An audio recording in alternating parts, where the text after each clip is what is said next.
Muy buenos días, mis queridos hermanos. Es un gusto poder hacer este video en el 71 aniversario de la iglesia de Contamana, en el departamento de Ucayali. La verdad que me dio una sorpresa que la hermana Ada Lavado me escribiera y me dijera que necesitaba un mensaje para esta ocasión. La verdad, para mí es un privilegio. Tuve el privilegio de volver hace como 3 años a Contamana, visité un ratito, solamente unas horas allí, y la verdad que ha crecido bastante, se ha desarrollado mucho, ha crecido allá en el cerro un poco más y me encanta, es una ciudad muy particular en el Perú y también en la zona. Yo puedo decir que para mí nunca se olvidará ese lugar por dos razones. La primera de ellas, porque mi mamá, doña Teresa Bardales Jiménez, nació allí, se crió allí y luego fueron a otro pueblo para trabajar cuando mi papá o mi abuelito se trasladó a trabajar en la zona de Montebello y por supuesto ahí conoció a mi papá.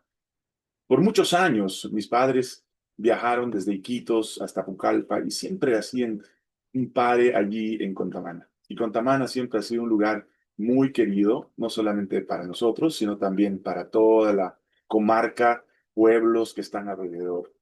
Siempre recuerdo que había unas lanchitas rápidas que venían desde Pucallpa y en 7, 8 horas estaban en Contamana. La verdad que era una satisfacción muy bonita, aunque cuando yo llegué no había todas las facilidades que posiblemente tengan ahora. Yo no sé cómo está la iglesia, la ciudad. Le voy a contar un poco cómo yo encontré la iglesia y también el lugar donde yo iba a vivir.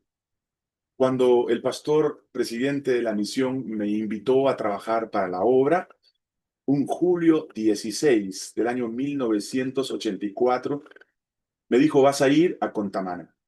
Pues sí, me fui contento, porque allí fue el inicio, y esta es la segunda razón que yo nunca voy a olvidar Contamana, porque allí comencé el ministerio de pastor. Era joven, tenía apenas 23 años, pero cuando llegué no había dónde dormir. Y recuerdo que en la parte de atrás, en la parte donde estaba el lugar donde los hermanos para salir al púlpito iban a orar y salían por la puertita del costado, no había más que como 60 sacos de trigor, harina, y estaba lleno de gorgojos y caminaban allí, y encima de los alimentos había un colchón viejo. Lastimosamente yo no pude usar ese colchón. Inmediatamente fui a buscar un lugar en un hotel, no recuerdo el nombre, pero era cerca a la placita, porque la iglesia está como a una cuadra de la plaza. No sé si seguirá siendo esa misma iglesia. Me gustaría que me manden fotos. Y la verdad que fui a un hotel, ahí pernocté unos 2 o 3 días y creo que el sábado llegaba 6 días después, porque yo estuve allí el miércoles de oración, el viernes me reuní con los ancianos, solamente había dos ancianos, un hermano que vendía plásticos y el hermano Marcial Navarro, que eran los únicos dos ancianos allí. Ellos tenían ciertos conflictos que no los voy a mencionar, pero ya eran líderes allí en la iglesia. El día sábado, después del sermón, yo prediqué y recuerdo al hermano Marcial me dijo, tienes nota 18 porque has predicado bien. Entonces me gustó, siempre guardo esa anécdota, por supuesto, porque él era un hombre así, bien pegado a la iglesia, muy celoso de la iglesia, etcétera, etcétera. Si ustedes revisan un poco los libros de la junta de iglesia, cuántos él de manera personal borraba de la iglesia porque se portaban mal, según él, cometían pecado, pues allí estará en los libros de la iglesia. El hermano Marcial era un hombre sincero, un hombre que le gustaba cuidar la iglesia. Y por supuesto, una de las cosas que yo encontré en la iglesia fue esos alimentos en la parte trasera. Entonces decidí buscar la manera de acomodarme en la iglesia, porque no tenía las condiciones económicas como para pagar. Mi sueldo era 442 soles. Estaba en la obra ya como misionero o postulante a misionero. Y por supuesto me puse a ofrecer a los hermanos que traigan el día domingo a todas las personas que conocen para repartir los alimentos que estaban allí guardados, que por supuesto estaban llenos de gorgojos, estaban malogrando y era necesario tomar acción. Además de eso, descubrí debajo del piso de la iglesia, atrás, en la parte ya del púlpito, pero abajo, en la tierra, descubrí una cantidad de madera, algunas cantoneras y otras más o menos buenas maderas que el pastor anterior había dejado allí y seguramente habían conseguido con los hermanos. Pero una cosa les quiero decir, la iglesia estaba realmente diezmada. Solo tenía 8 miembros el sábado por la mañana. El miércoles eran solamente 4. Entonces me puse el reto de que la iglesia debía ser levantada. Como estaba joven, estaba soltero, decidí hacer un trabajo, pero así de búsqueda de los hermanos que la iglesia había desechado, borrado, desfraternizado o, qué sé yo, se habían ido. Claro, había ciertas rencillas ahí que gracias a Dios, con oración y mucho trabajo, pudimos restaurar. Me acuerdo que yo iba a buscar a los hermanos hasta el kilómetro 8, 9 en sus chacras para decirles que yo era el nuevo pastor y que quería que volvieran a la iglesia.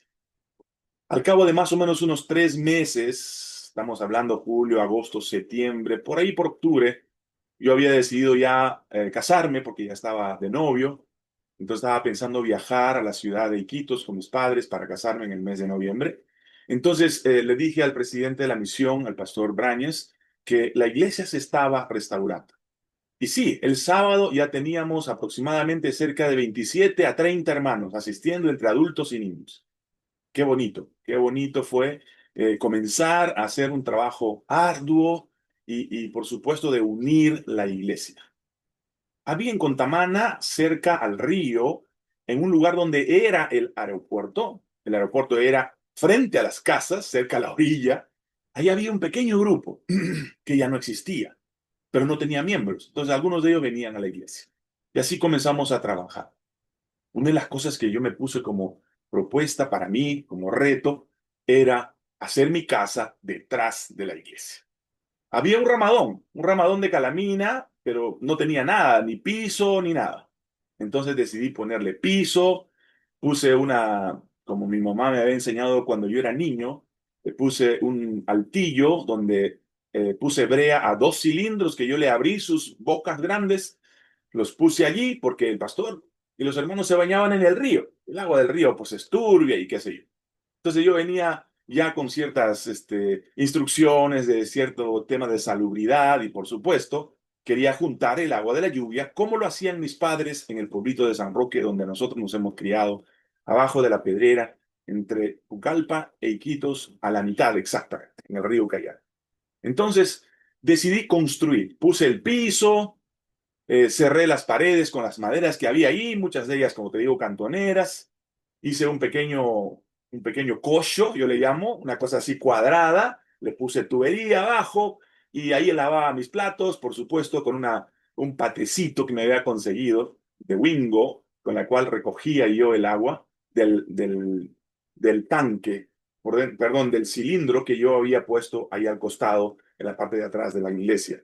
Claro, lo primero que había hecho yo es poner las canaletas de calamina, las corté a la mitad con tijera y las puse ahí arriba para que juntara el agua y cayera en ese lugar. Así que yo tenía agua y dije yo, cuando me case, por lo menos voy a tener un lugarcito donde vivir y dormir. Entonces, lo que hice fue abrir una puerta hacia la parte de atrás desde el salón o el lugar donde orábamos para salir al púlpito. Abrí una puerta, claro, algunos hermanos dijeron, pastor, ¿por qué cortó? Bueno, era necesario arreglar un poco la vivienda, porque yo iba a vivir con mi pareja o con mi esposa, era necesario acomodarnos de la mejor manera.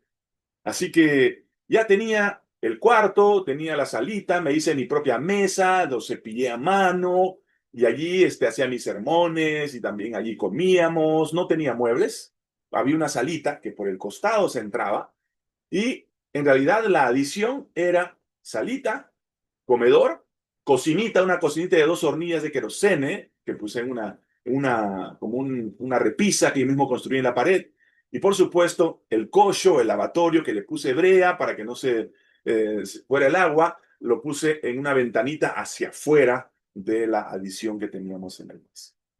Así fui construyendo, mismo Robinson Crusoe, como yo decía y le comentaba al pastor Braña. El pastor Braña me visitó y me dijo que estaba bien, que es lo que estábamos haciendo. Él me visitó más o menos en el mes de octubre Ahí me aprobó para que yo pudiera viajar, para que el 18 de noviembre me pudiera casar.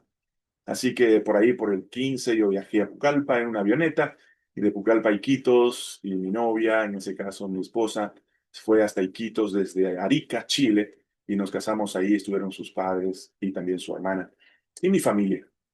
Después del matrimonio, a los simplemente 4 días de estar allí, porque todos los papeles ya estaban listos antes del matrimonio, tuve que volver porque el pastor me dio solamente 7 días de permiso. Así que no tenía otra alternativa que volver. Así que, ¿dónde voy a hacer dormir a mi esposa? Así que no había dinero para comprar un colchón. Así que compré o sea, tenía sábanas. Entonces, ¿qué hice? Corté el pasto que había atrás de la casa. Había mucho piripiri, creo que se llama, no sé cómo se llama, un pasto, una hierba. Lo dejé secar y cosí 2 sábanas por los costados, le dejé un huequito y le metí hierba para poder hacer mi colchón. Después que terminé bien preparado, hice mi colchón y por supuesto hice un catre con unos ángulos que me había comprado. Cortaba con sierra, no había las maquinarias que hay ahora, le puse patas de fierro, era de 2 plazas, así que era una cama cómoda. Así que vivimos allí más o menos unos 10 días y de ahí yo ya tenía programado un viaje a el pueblito de 2 hermanos. Un hermano de la iglesia que hace muchísimos años había vivido allí, estaba queriendo abrir la obra en ese lugar, un lugar donde sembraban bastante arroz. Ahí fuimos con mi esposa, estuvimos allí comiendo cualquier cosa, no había comida, eran grupos de hermanos piros de una comunidad nativa. Allí nos quedamos 7 días, mi esposa se quedó solamente 4 porque justo llegaba nuestra moto y nuestro refrigerador de Iquitos y ella tuvo que volver bueno, fuimos a Contamana, estuvimos ahí un día y ella tuvo que volver a Orellana, perdón. Íbamos a 2 hermanos y luego a Orellana y luego ya tuve que volver al día siguiente desde Orellana para Pucallpa, perdón, para Contamana, para recoger y recibir la moto y la lavadora y también el refrigerador. Así que así fue. Yo me quedé en Contamana 3 días, prediqué el sábado en la iglesia y terminando el sábado tomé un botecito y nos vinimos hasta Contamana. Allí estuvimos en Contamana más o menos hasta el mes de febrero del siguiente año, 1985. Ya mi esposa estaba embarazada, mi primera bebé. Nosotros construimos una casita más o menos hacia el sur de Orellana. Hay una iglesita que yo siempre voy a acordar que Dios fue muy grande porque construimos esa iglesia y terminamos viendo cómo el viento había soplado porque el techo era de paja y lo había inclinado. Así que bueno, los hermanos estaban orando a ver si pueden conseguir unos palos para enderezarlo. Era una iglesita más o menos grande, tenía como 7 metros de largo por 4 o 5 de ancho. Habíamos cortado, la municipalidad nos ayudó a cortar el cerro y ahí arriba teníamos un lugar. También la iglesia de Orellana estaba abandonada.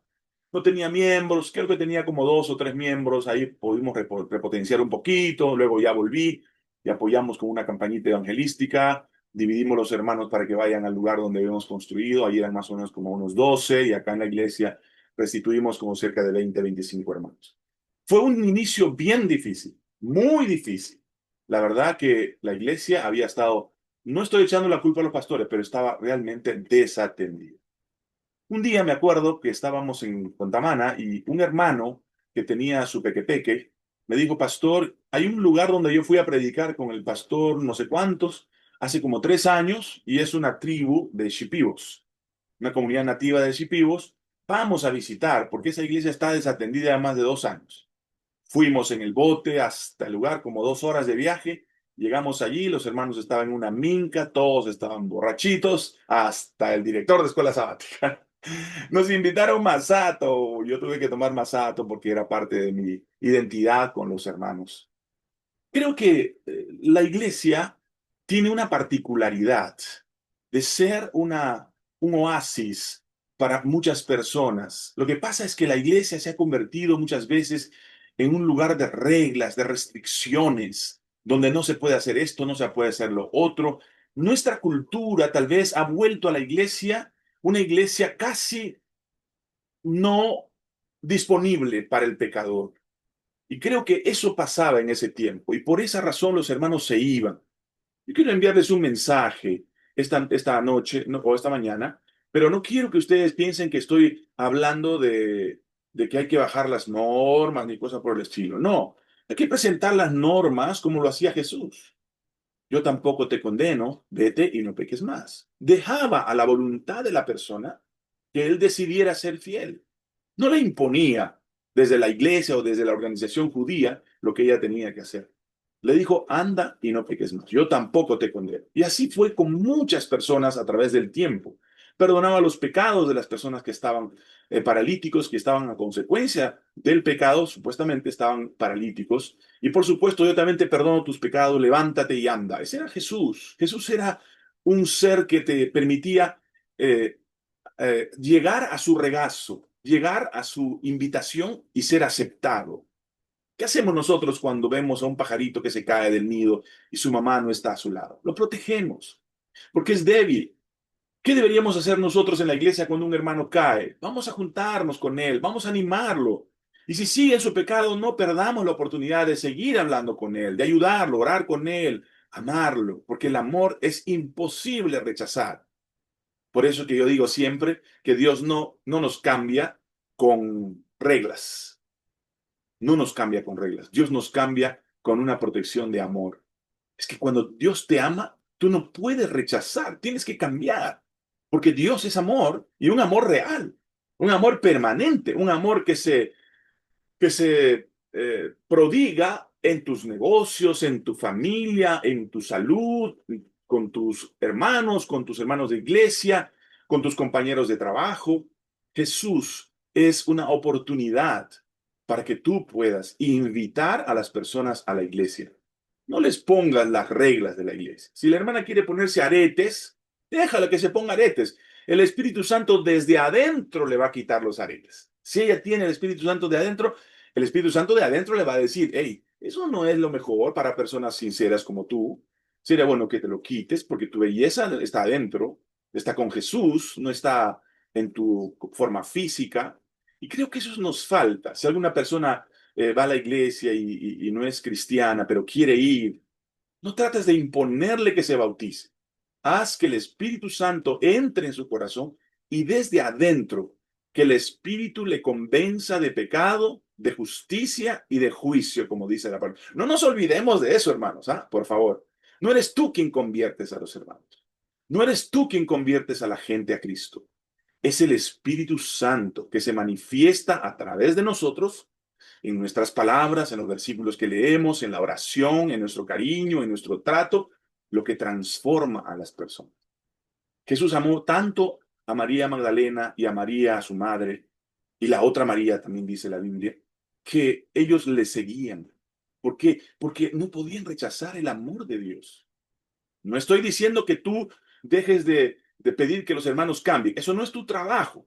Mejor no pidas. Deja que el Espíritu Santo los cambie. Algunos van a cambiar en un año, en 2 años, otros van a cambiar de inmediato después de su bautismo. Así es el Evangelio. ¿Tú has visto alguna vez que en septiembre, en la primavera, las naranjas producen bastantes flores? Y los frutos comienzan a salir después que las flores se caen. Cantidad. Yo tengo aquí en la casa cítricos y todos dan flores en una temporada. Pero te pregunto, todos los frutos de ese árbol maduran al mismo tiempo? No, no maduran al mismo tiempo. Quiere decir que cada uno tiene su tiempo, su etapa. Y Jesús va trabajando a través del Espíritu en esa persona, impresionando su corazón para que esa persona pueda tomar decisiones en su vida. Yo te ruego que Contamana se convierta en un oasis para las personas que quieren seguir a Jesús, que quieren conocer a Jesús. Es más, estamos en los tiempos finales, hermanos. Miren lo que está pasando en el mundo. Tal como decía la Biblia, Estados Unidos toma la hegemonía mundial. Todos temen a Estados Unidos. Esto se va a posicionar en poco tiempo. Y luego que se posicione a nivel mundial y demuestre su poder, vendrá también el poder imponer las doctrinas falsas del catolicismo.